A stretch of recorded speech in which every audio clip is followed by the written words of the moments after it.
Good morning, good afternoon, or good evening, ladies and gentlemen, boys and girls, everyone on YouTube, Facebook, and of course, the House of Nerd. I'm Han Sports, where we bring nerds and sports together, and also everyone at the last call. It is the dear UG here once again for his Week 5 predictions, but before we go to Week 5, we gotta go back in time, to Week 4 in case if you missed anything.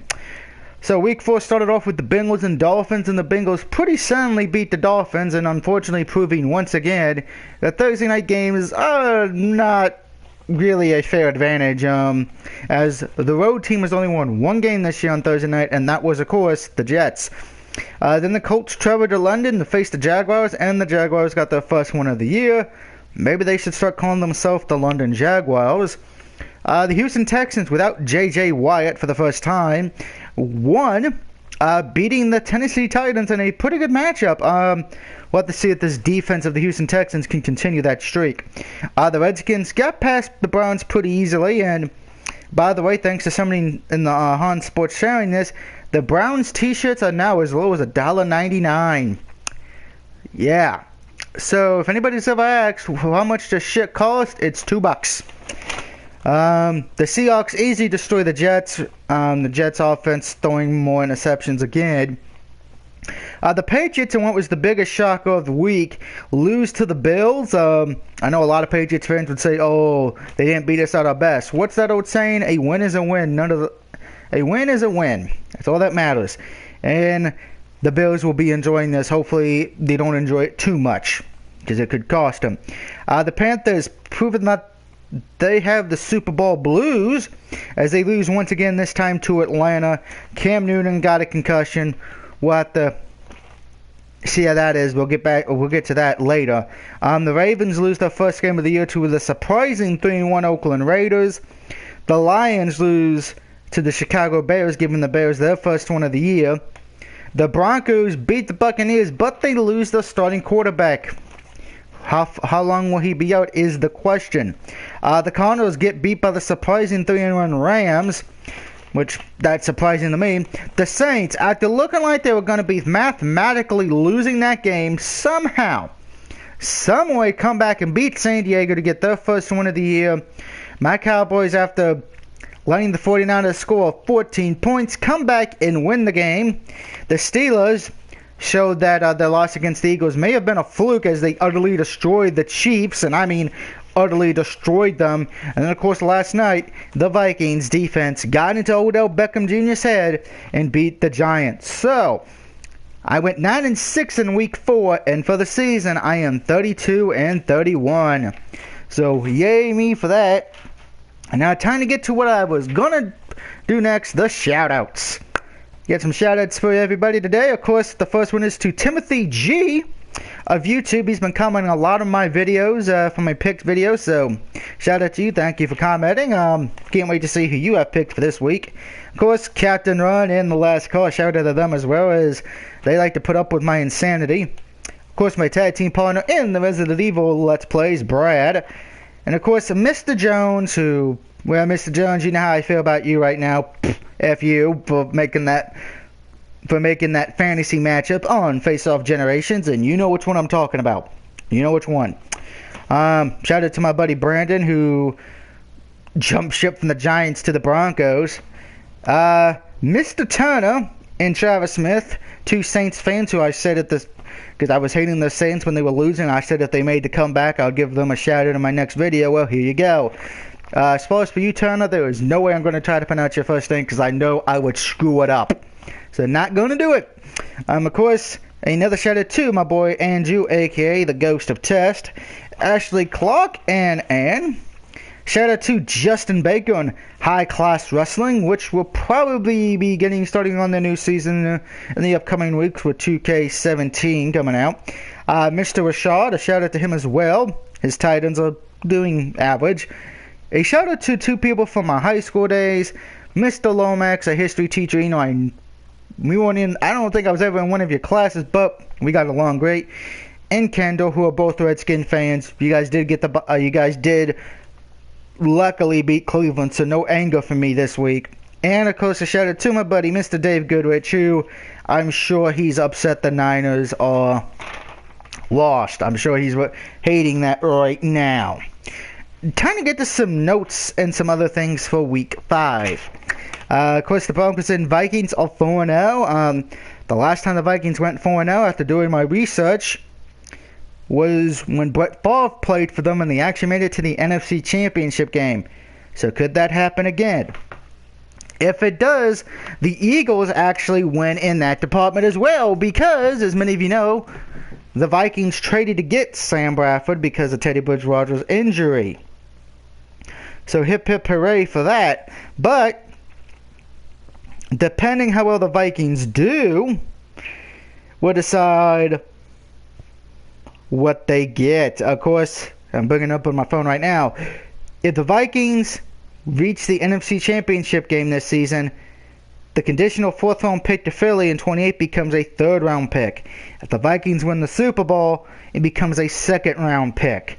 So keep that in mind, Eagles. You actually do want the Vikings to at least do well in the playoffs if you guys don't make it, and they do. So keep that in mind. I know everyone will be saying, oh, Doug, a 2nd or 3rd round pick really ain't that important. Hey, Tom Brady wasn't a 1st round pick, so keep that in mind. Moving on. By the way, the Eagles are all 3-0, which is somewhat shocking because, well, they got a rookie quarterback and a rookie head coach. Teams with a bye this week, so if you have any of these teams on your fantasy or players on your fantasy team, please go and fix them immediately. The Chiefs, the Saints, the Seahawks, and the Jaguars. So I know my boys, Mr. Smith, a.k.a., and that's the wrong sheet of paper, Mr. Travis Smith and Mr. Turner, you guys will have a week off to enjoy and not have to sweat.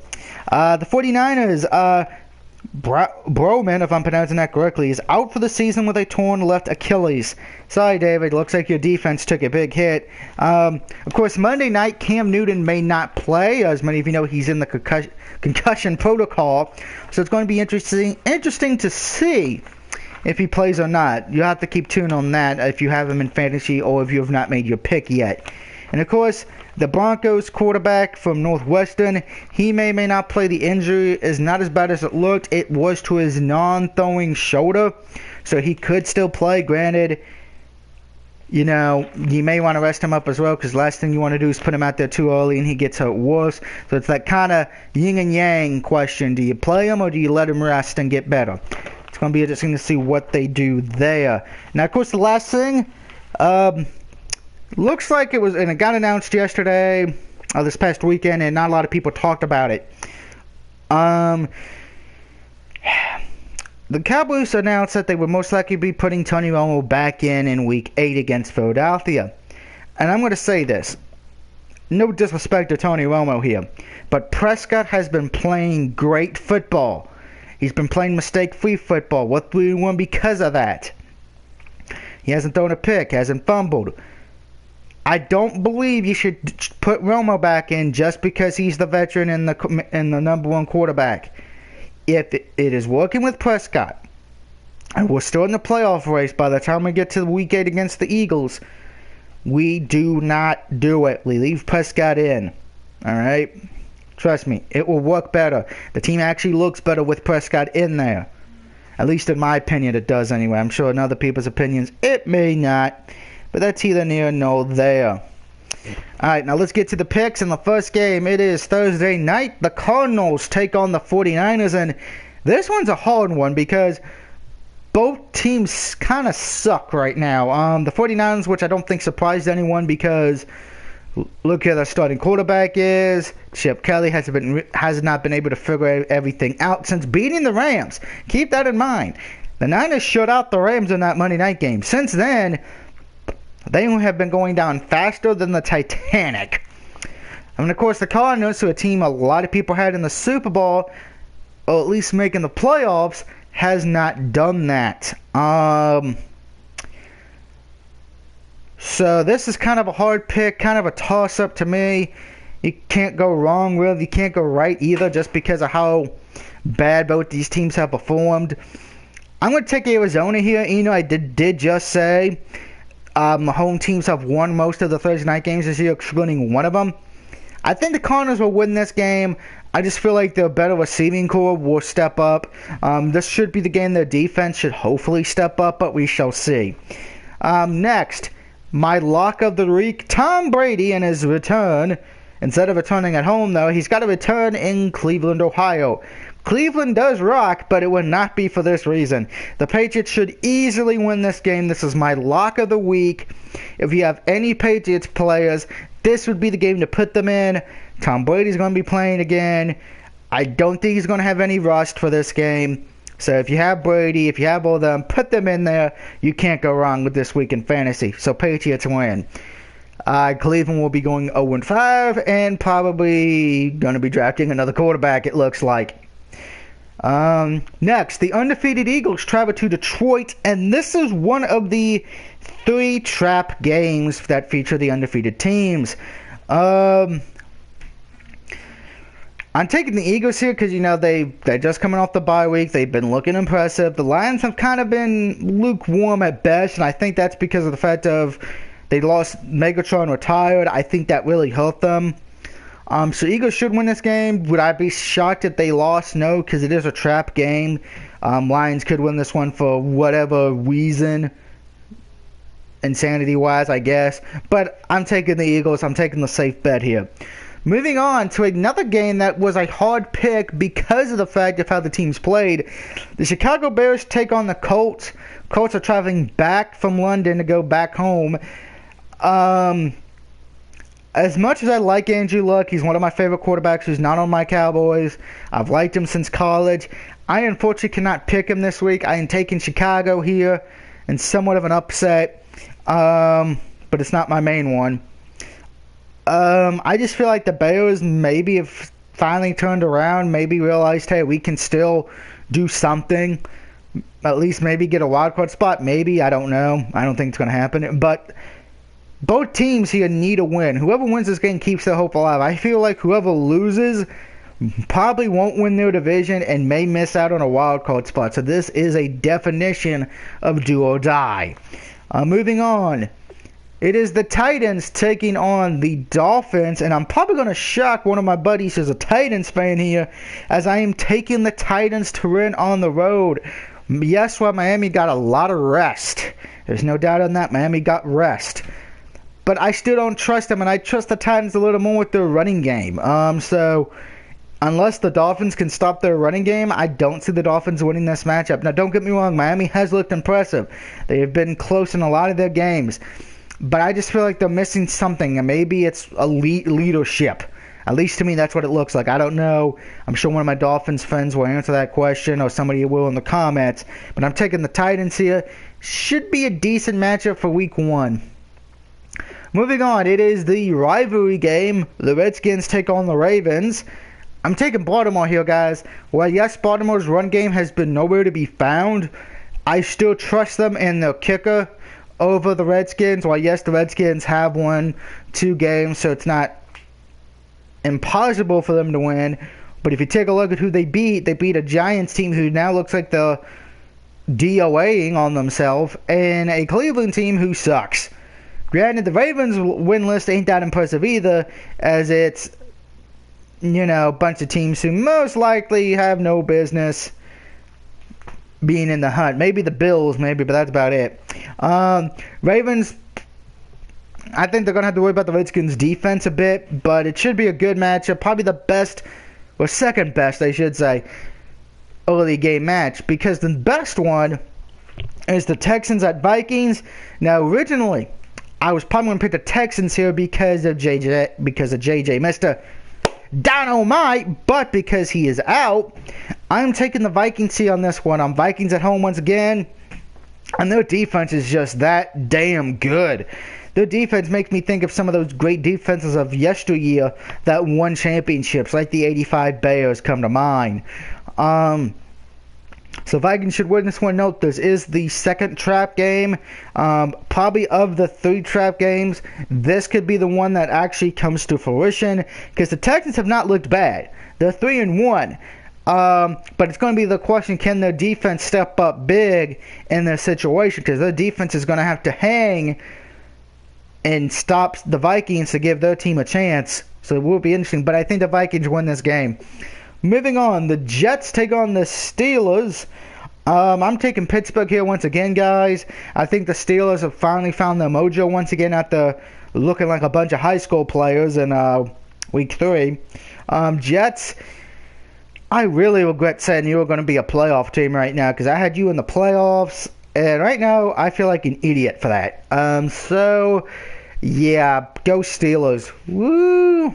I'm sure Ann and Andrew will be happy about that.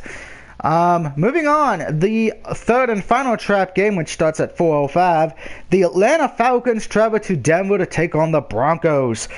I'm taking the Broncos. So even though we don't know who the quarterback's going to be yet, their defense is damn good, and I don't trust the Falcons' defense. Yes, the Falcons are 3-1, but their defense is going to cost them eventually. The only thing I can say is maybe they're trying to be like that great Rams team, the greatest show on turf, to where the offense just pretty much puts up so many points on the scoreboard that the defense doesn't have to do too much work. They just got to, make a few stops here and there, and then they win the game. I don't know if they're going to be able to do that in Denver. I do fear this could be, like I said, a track game, but I don't think it's going to be it's actually going to come to fruition. So Denver should win this one. I'm not counting Atlanta out yet because of their offense, but their defense is going to be the question here. But Broncos should win. Moving on. I'm a Bengals fan. You're fucking stupid if you think that. My Cowboys take on the Bengals. I'm taking the Cowboys here. That's obvious. Moving on. The Bills take on the Rams, and this is my upset pick. I'm taking the Buffalo Bills here. As much as I've dogged them during the first 2 games, that kind of surprised and shocked me. And I'm going to say this, Bills, you proved me wrong. You beat the Patriots. Granted, it was without Tom Brady, but a win is a win. And unlike Stephen A. Smith, who wouldn't man up and say he got it wrong or apologize, I can admit I was wrong, and you fooled me. I think you can beat the Rams, though. Rams, the biggest problem, while defensively they're great, offensively they can't get points. They have not reached 20 points yet this year. When they play these better teams that have a high impact offense, they're in trouble. I think the Bills, if they can get to 20 points, will win this game. So go Bills, and that's my upset pick. Moving on to the last of the late games, San Diego travels to Oakland, and I'm taking Oakland at home here. Oakland, you showed me something this past week in week 4. You showed me something. I'm starting to believe the hype a bit with you guys. As many people know, I did not believe that hype in week 1. I was actually one of the people who made jokes about them. But I'm starting to believe in it. Do I still think you're going to be a good playoff team? No. Do I think you're going to win a Super Bowl? Hell no. But at least I'm starting to believe there might be a chance. Give me that. Raiders should win this game. San Diego's offense and defense looks terrible. They're going to be reeling from the game that they pretty much choked this past week. So Oakland is my pick. And then the Sunday night game, the Giants travel to my boy Travis's Glenn's Green Bay to take on the Packers. I'm taking Green Bay on this one. Giants, short week for them.